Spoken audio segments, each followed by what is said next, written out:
So normally our heavy winds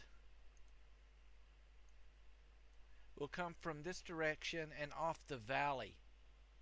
So they're coming this way, and this way is where most of our heavy winds come. This is blocked over here. On this side that you cannot see where this is taken from is a house, so the wind's blocked there. The major overflow here where the main wind comes and is funneled is through here. And we've got a high enough wind occasionally that it would move this entire table. When I had it strapped on, it would literally push the table. And so that's why, as you see in here, we have this screwed to the bottom. So this thing is not moving. And it has not moved on any of the heavy windstorms or anything since I did that. The sun comes from over here. This is where the sun will rise and fall. Comes here and basically makes its arc along that path there. So even in the winter, the front of the beehive here will get sun. Right now this is around 1 o'clock in the evening, and you can see the shade is already falling here because the sun's somewhere right up and in here. So it gets sunlight in winter and summer onto the entrance of the hive. This area right here that leads into the greenhouse, that folds all the way down or is adjustable, and it's got meshing that is 30 millimeters. So plenty of room for the bees to go in and out through here. These windows open based on the temperature. So if it's over 25 Celsius in here, these windows will open. There's an air duct in the back to allow wind flow, and the doors can be attached open. So we can regulate the heat in here.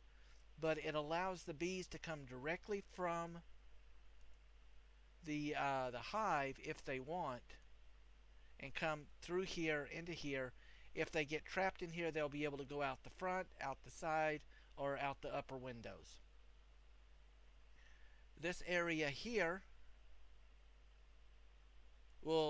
this is a gravel with high beds, and this will be done as a Japanese gravel garden with the high beds. Along this area here, this area along here is going to have, half of it's going to be grapes and half of it's going to be blackberries. It's going to come up onto a terracing. So this will be a further wind protection for the hive.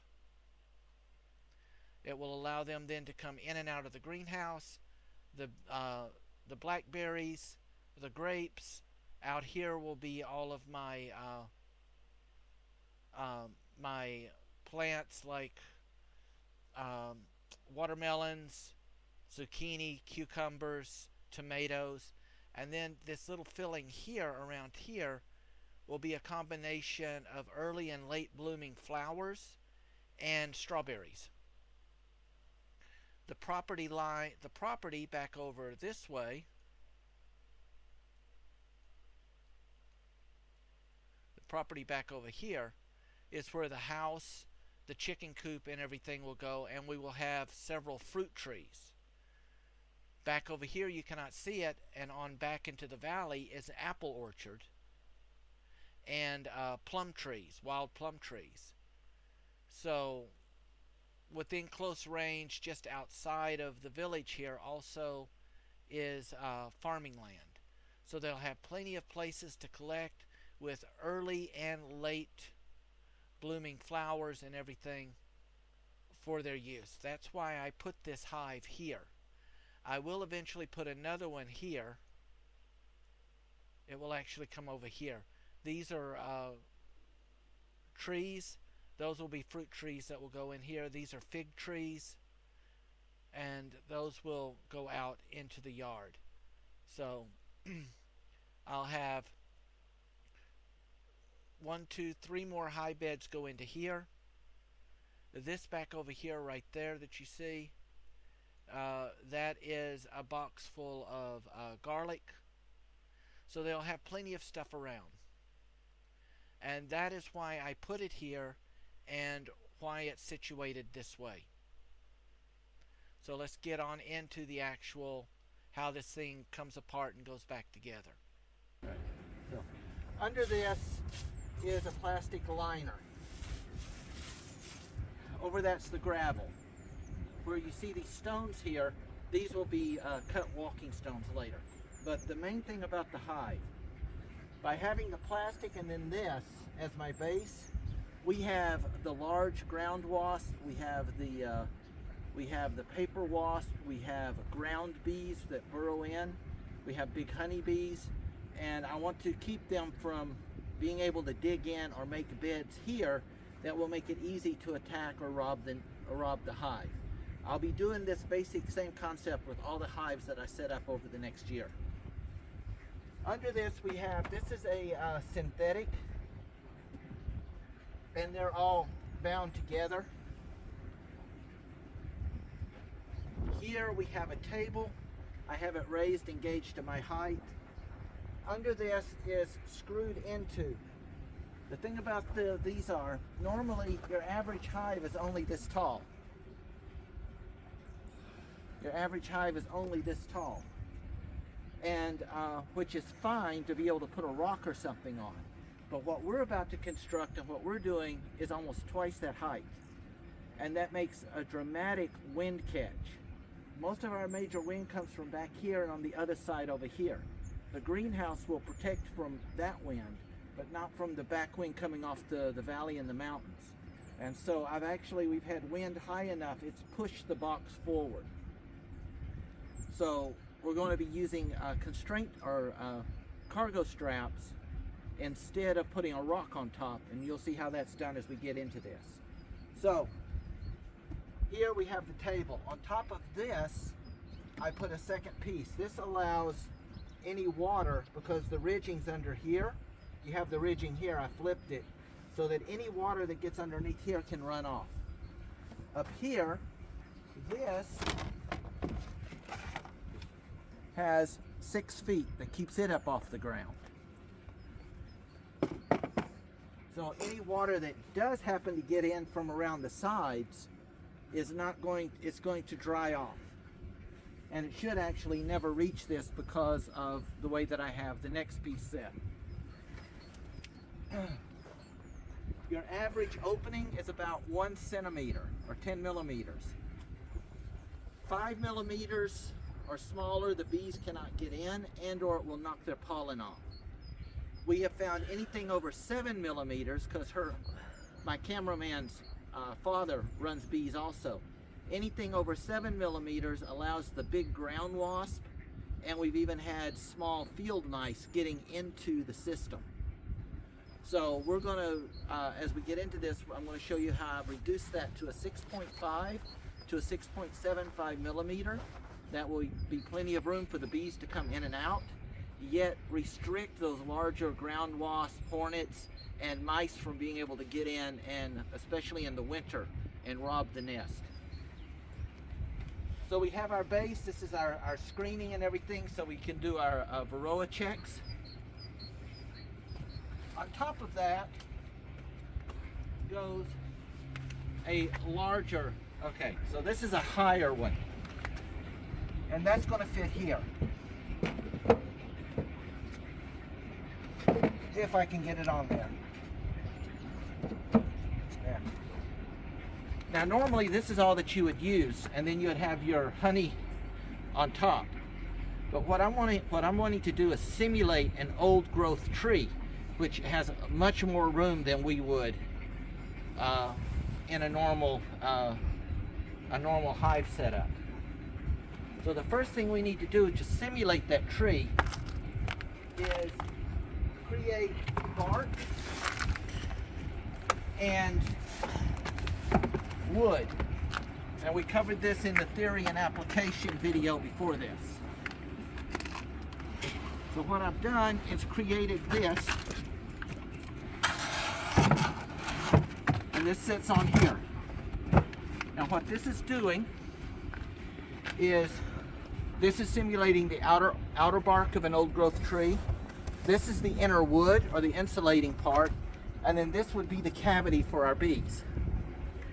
You'll notice I've got an angle here. This is so the next piece that goes on top is going to angle down on this and keeps water, if any water does get between this and the seal, it's going to come out this way and not inside. The next thing that I did is I created extra long comb holders. This is going to be the brood and pollen count. This will never get changed out unless I have to repair or switch something out. And that's why the other boxes come off of this way. But basically what I did is I took a medium and a large and I cut the top. You could just put them together, but that's going to cause here, you're going to have a problem with the bees trying to get around it, and you're going to lose a lot of comb space, and it's going to disrupt their hive building. And I wanted to have one comb, so just like in a tree, they would be building in one area. So we have these.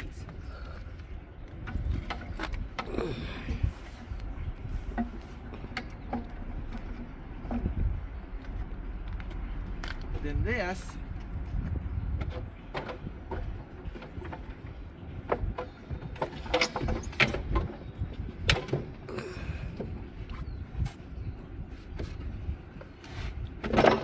fits down into here. And these, in theory, should never have to come out. The only time this would come out is if I'm checking, and this would come out and sit here. And this way I could check the bees. I could check if there was queens or drones or whatever. And then it would go back in. I haven't done it yet, but on this corner right here, I'm going to put notches, like Roman numerals, 1, 2, 3, 4, 5, 6, 7, 8, 9, 10. This way I always know which way left to right it is and which order it is, because as we discussed in some of the bee classes, bees really hate getting their stuff mixed up. The queen wants to know where she's laying eggs and so on. So these will always stay like this. On this one, because this piece is so large, I made two separate pieces so that it was easier to handle. So on this one, and only on this one, I'm going to have 4 latches on the front, and the back 2 is going to have 2 hinges on each corner.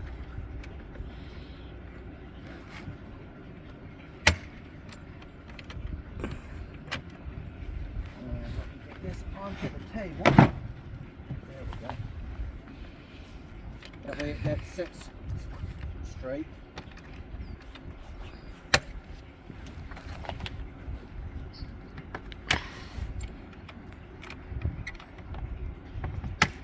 So if I ever really need to get into this, I can pop this off and either work directly from the front or remove the whole thing and work around it. Another thing is, you'll notice here, I have a slide. I didn't make a slide here. I put a slide this way. And what I've done is, behind this, there is, you can't see it from here, but you should be able to see it from here. There's an aluminum sheet that comes in that covers that, and then I've got wood around this. This way the bees can come in any hole that they want to fill with provolone, they can, and that way they've got a direct way in and out. And this is where I'm going to put my my bee doors.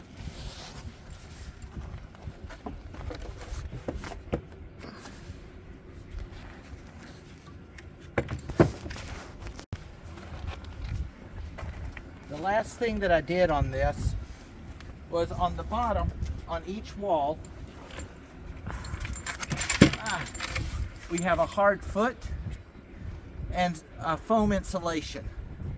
And I put a little nail in here to hold the foam down, because it's a glue foam and I wanted it to stay secured. What this will basically do is keep any cold air in the winter from coming through. And in the summer, when it gets hot, it keeps it from drawing air from underneath, creating a humidity issue. Also, it keeps my wood and everything off of here.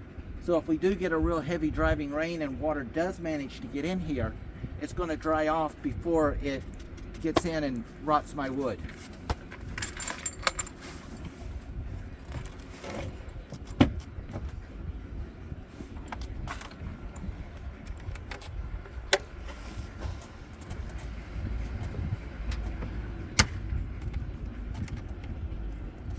So that takes care of the bottom or the brood box, the pollen box. And this again will never really be worked or changed unless I've got something dramatically wrong in here. The next thing is we need a place here. You'll notice because of this, it puts this way up here. So I created a landing strip. We got 6 nails so I could level it, or screws, so I could level it and adjust it to the height. You'll notice here I've got an angle. This way if any rain does manage to get through here, it's going to run back this way instead of into the hive. And I put little secondary drainage runs because we do get some heavy downpours here. And this is going to fit right into here.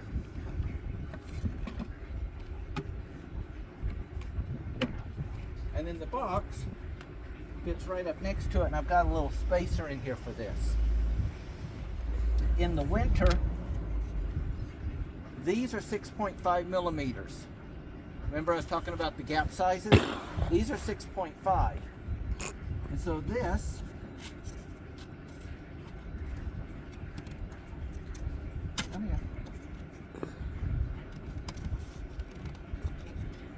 will set right like that.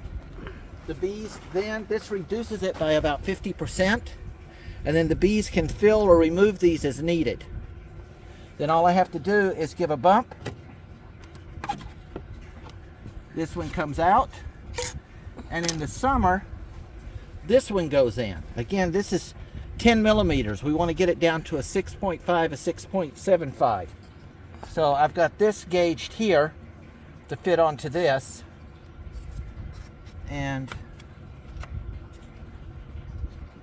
these fit really tight.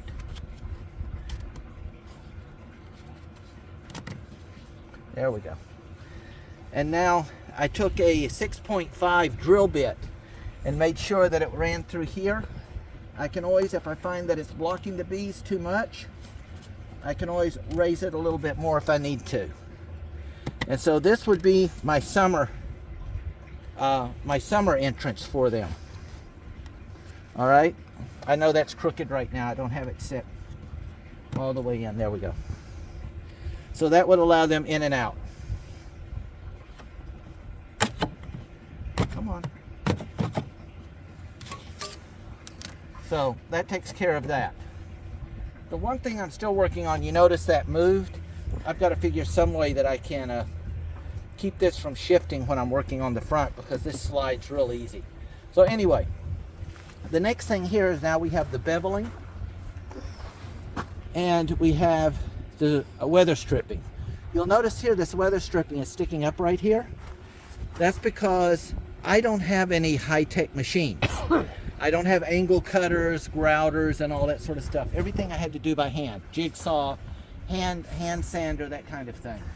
So these are not really even. If you can make everything where it's precise, you don't have to worry about this because it'll fit there and you won't have any air gaps or anything.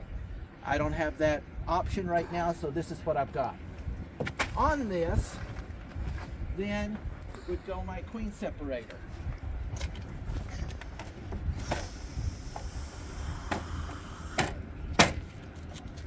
All right, and now everything here fits really tight. By clipping these together, I've compressed all of that insulation, the inner wood of the tree, against the inside cavity or inside bee box. And so we've reduced any amount of air gaps, anything, air spaces equal temperature change and temperature flow. So we want to reduce that as much as possible. So now this is totally secure. It is watertight. It's basically airtight for intents and purposes. Over this then would go stack number 1. You notice I can take these and move these this way. But as these things get full of honey, they're going to get heavy. And so, calculating for that, I have latches here. I can open this latch, bring this away, and then I can handle the boxes when I want to switch them out. This comes back on.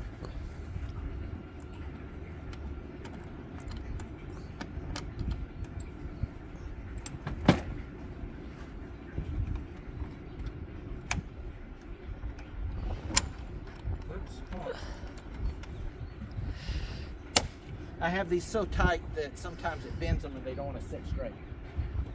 And so this is my first honey. Now on this would go my plastic and my lid, then my cover, which we'll get into in a minute. When this box is full, this is the bees' honey. Anything that they make after this is my honey. So what would happen then is I would take these slides out,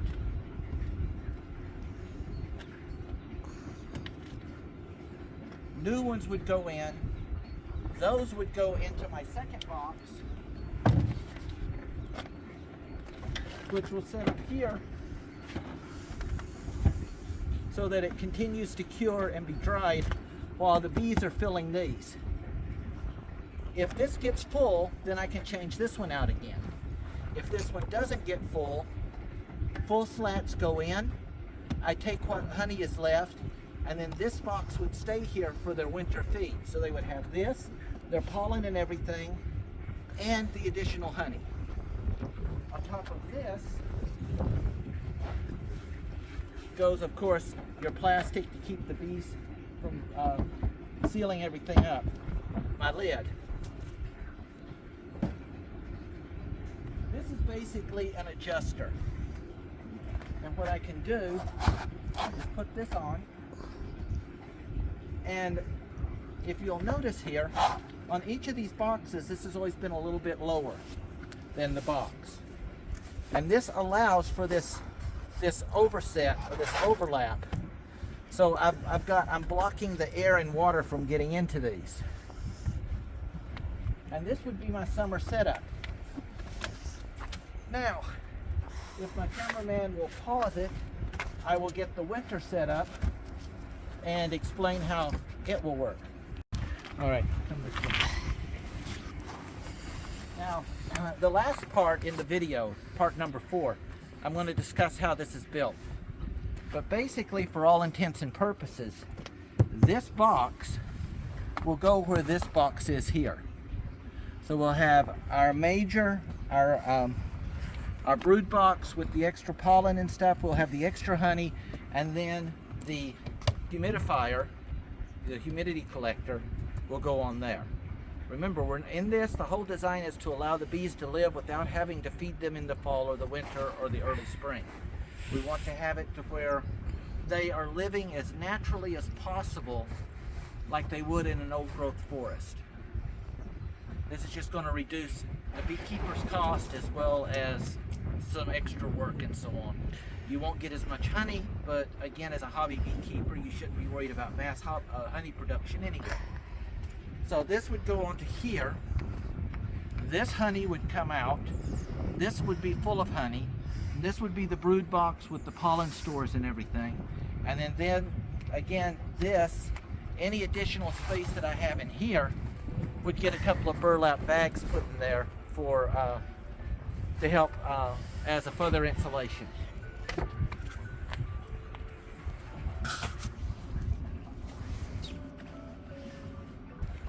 So once all of this is together, we've got our winter block in. We've got that all set up. Everything's done. The last thing that goes on is the lid. In part 3, I will discuss how the lid is built. But you'll notice here, I've got the lines are going through the table. And what it is because this is so high, as I said, it's a wind block. and we don't want this getting pushed. So by having the table secured to the planking, then this secured to the table, no matter the wind. We've had, how high winds have we gotten here? 20, 30 kilometer? 100. So we've gotten well over 100 kilometer winds that have come through that literally has moved this entire thing. So this keeps it, it's not moved since. Onto this, you'll notice I've got 2 screws. These are my placeholders. And this comes up. And you'll notice up here, it goes through the lid as well. I'm not just running it across the top, it's actually going through so it secures it. And then all I have to do is line this up. It works much easier when I'm doing it alone. But I line it up, and I need to line up my straps. And this tells me that it's lined up here for the wind and the rain to be blocked. Any rain coming through here or driving here is going to run down this way, off and away from the greenhouse and the other stuff. We're going to attach this. And you'll notice these are not ratchet straps, they're little clippies. So I don't have to sit here working ratchet straps or anything. I simply just, when my hand wants to work, push it through. Come on, fingers. And when I tighten this down, it's going to tighten all this down into the foam here and keep everything nice and tight, water sealed.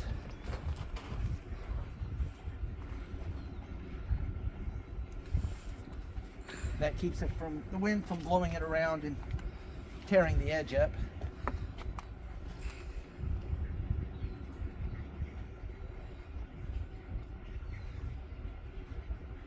This is February, so it's a bit chilly out here. Normally, this I should never have to open this at any time. After I collect the honey, this should never have to be opened if this works appropriately. And so this is on, it's not going anywhere. And the last thing, of course, is the Varroa checks. So over here, what I've done is I've created, since this is all one piece, and I don't want to be moving this every time I want to check for my Varroa, all I do is I pop this opens, and I've got everything right there. And there you go. I never have to move this unless I'm doing some major construction on the outside piece or having to do something on the inside. So all of those shelves I can stack here when I'm working to hold it free and get it away from me. And that's it. So I hope this is useful. We'll move on to part 3 and then part 4, which is the winter top. And the winter top basically will go here. So this will be the brood box with the pollen and everything, and some honey. This will be an entire full box of honey for the bees. Any honey up here becomes mine. And then this box comes out, the other box goes in for the winter box. That also acts as a humidifier. It absorbs the humidity. Any space left up in here will get some burlap, which is additional insulation, and that's it. And I shouldn't have to touch this again until the bees are ready in April or May, and they're starting to become really active to come in and have to work with any of this. So, onward ho.